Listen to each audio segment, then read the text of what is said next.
Hey everyone, this is your stimulus check update, second stimulus check update, and stimulus package update for Thursday, December 3rd. In this video, I'm going to be talking about a new stimulus proposal that just came out this week in the amount of about $908 billion. In this video, I'm going to be going over the good, the bad, and who's supporting it, who's not supporting it, as well as the chances that this stimulus bill gets passed. I hope you're having a wonderful week and you had a great Thanksgiving last week. I want to welcome back those subscribed members of my channel. Thank you once again for watching. For those of you that haven't subscribed, my name is Justin and I do stimulus check updates. I also give advice on Social Security benefits, as well as how to make money, save money, and build your net worth.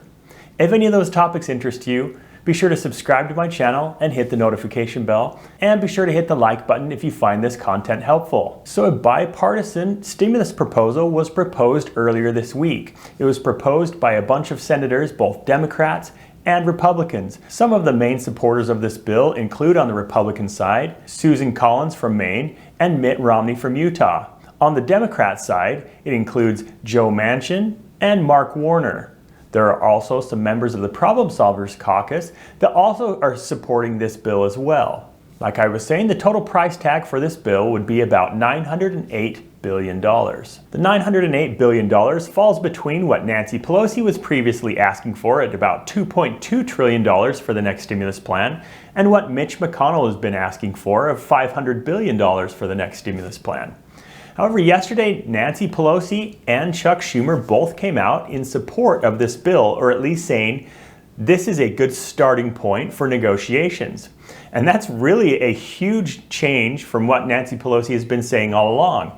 She said she did not want to go anything below $2.2 trillion. However, now that the election is over, I think for her, she doesn't see any benefit to going so high that nothing's going to be passed. So I think because of that, the number has come way down to about $908 billion. And at least Nancy Pelosi and Chuck Schumer are saying this is a good starting point for negotiations. Mitch McConnell, on the other hand, has come out and said that he does not support this bill and that it's too much spending. And he has a smaller bill, closer to the skinny bill that we've previously heard about, of about $500 billion. But since there is support from Nancy Pelosi and Chuck Schumer of this new bill, let's go over the details of it so that we know what's in it. First off, it includes $160 billion for state and local governments. Nancy Pelosi and the Democrats have previously been asking for much more money than that for state and local governments, while Mitch McConnell and the Republicans have been asking for less than that for state and local governments. Their argument is that state and local governments still have funding in previous stimulus bills that have been passed. This bill also calls for $180 billion to be allocated for a $300 per week unemployment benefit extension. Now, the federal unemployment benefit that expired back in July was $600 per week back then. However, since then, it has been a major sticking point in the stimulus negotiations.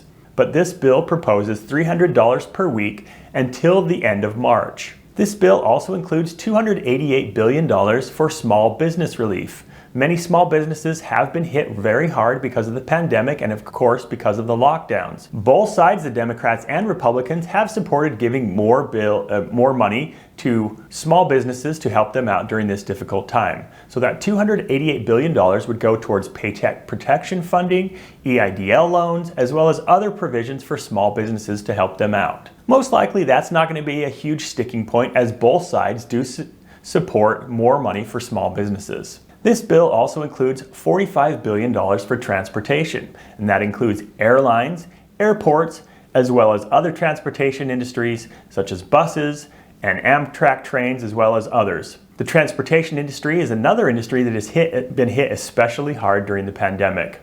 With travel restrictions and other restrictions, many airlines and everything else have had to furlough or lay off workers and basically say, sorry, we don't have enough flights, we don't have enough work for you right now, so you're going to have to be put on hold without pay. So the $45 billion would go to help airlines and others in the travel industry so that they can bring employees back on and get back to some semblance of normal. Hopefully, with vaccines upcoming, that the travel industry will see an uptick in people actually traveling and everything else. But in the meantime, this bill would provide $45 billion to help the travel industry. This bill also includes $16 billion for vaccine development and distribution, as well as tracing and testing. Now, as many of you probably know, there are a few companies that have been working on vaccines that have actually had some clinical trials that have been very promising. Pfizer, as well as many others, have actually come forward recently and said that their clinical trials have shown that their vaccine is above 90% effective. Now, a typical flu vaccine is only about 50% effective or less, so a 90% effectivity rate is very good, and the vaccines sound pretty promising. This bill's $16 billion would include money to help continue development as well as distributing the vaccine across the country. Now, as they distribute the vaccine, it will go to those that are most critically in need, probably healthcare workers as well as probably the elderly, and those that have the biggest risk for complications from the coronavirus. This bill also includes $35 billion for healthcare workers. This proposal also includes $82 billion for education. In addition to this proposal includes $4 billion allocated for student loans. It also includes $25 billion for rental assistance. Now, I know this would be welcome news for many of the people that watch my channel. As I've read in the comments, a lot of people are facing eviction. And there are millions and millions of people that are facing eviction by the end of the year if there is no extra support that happens.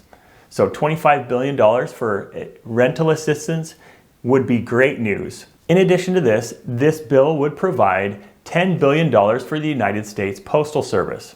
It would also include $10 billion for child care. This would also include a short-term federal protection against coronavirus lawsuits for businesses, schools, and churches, but only for the purpose of giving states some time to craft their own protections. Basically with the assumption that if states want to make their own protections, then they could, but they wouldn't have to. So if some states decided they didn't want to, then that would be fine, and other states could create their own lawsuit protections if they wish. So that's a lot of what's included in this stimulus proposal. The bad news for this stimulus proposal is it did not include stimulus checks for individuals. The first stimulus checks went out months and months ago, and that was from the CARES Act that was passed in March. Those were $1,200 and went out to most of the American people. While this is a bipartisan proposal, it did not include the very popular stimulus checks. So it'll be interesting to see as negotiations continue to see if that is added back in. Stimulus checks to be sent out to all of America like before would cost about $300 billion. The total price tag of this bill is $908 billion. So in order to get stimulus checks added on, they would either have to cut out some of the things that are in this bill or add in another $300 billion, which would put the total at about $1.2 trillion. So it will be interesting to see as negotiations go forward what happens with this stimulus proposal. There is a looming budget deadline that's coming up December 11th. If the federal government does not pass a new spending bill, then the government will have to shut down. If a spending bill is passed before December 11th, and I anticipate that it will be, they could tack on some stimulus proposals in that bill as well. However, I know Nancy Pelosi previously has said she doesn't want piecemeal bills or pieces of stimulus tacked onto other bills. So it sounds like she probably wouldn't support something like that, or at least previously didn't, so that will be interesting to watch over the next few days. Nancy Pelosi and Treasury Secretary Steven Mnuchin have been meeting again this week, but it does sound like that it has been just to discuss the spending bill to avoid a government shutdown. I will continue to keep you up to date on all the latest stimulus news. Thank you once again for watching. I do appreciate each and every one of you. I hope you have a wonderful day, and I will talk to you again soon.